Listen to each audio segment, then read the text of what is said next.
কেবলমাত্র 3টি উপকরণ দিয়ে আজ বানিয়ে দেখাবো ম্যাঙ্গো আইসক্রিম। তো কিভাবে বানিয়েছি আপনারা পুরো ভিডিওটা স্কিপ না করে দেখে নিন। এখানে আমি দুটো বড় বড় সাইজের আম নিয়েছি, দুটো পাকা আম নিয়েছি। আমগুলোকে প্রথমে ছুরি দিয়ে কেটে ফালি ফালি করে নেব। তারপরে আমের ভিতরটাকে এরকম ছুরি দিয়ে ছোটো ছোটো টুকরো টুকরো করে খোলা থেকে আমটাকে এবার ছাড়িয়ে একটা মিক্সির জারের মধ্যে নিয়ে নেব।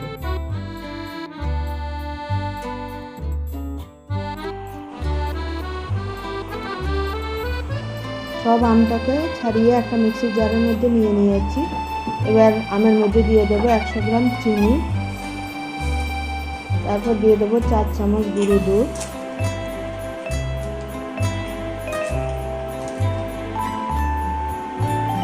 আর দেবো 2 চামচ কনডেন্স মিল্ক।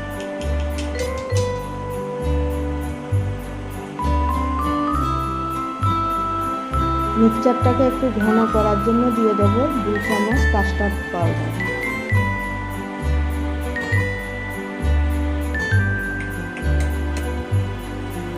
অল্প দুধ দিয়ে এবার মিক্সচারটাকে ভালো করে পেস্ট করে নেব।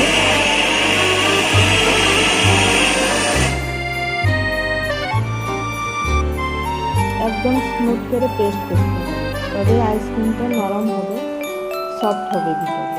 এই দেখুন বন্ধুরা, এইরকম স্মুথ পেস্ট করে নিতে হবে। এবার একটা এয়ারটাইট কন্টেনারের মধ্যে মিক্সচারটাকে ঢেলে দেবো।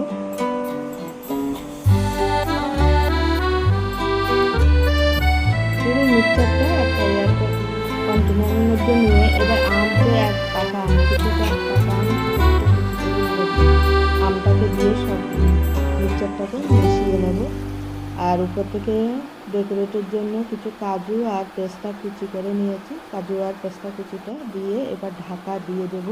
ঢাকা দিয়ে এবার এটাকে ফ্রিজের মধ্যে রেখে দেব। তো ডিপ ফ্রিজে এটাকে 6 থেকে 7 ঘন্টা রেখে দেব। এই দেখুন সুন্দর আইসক্রিম হয়।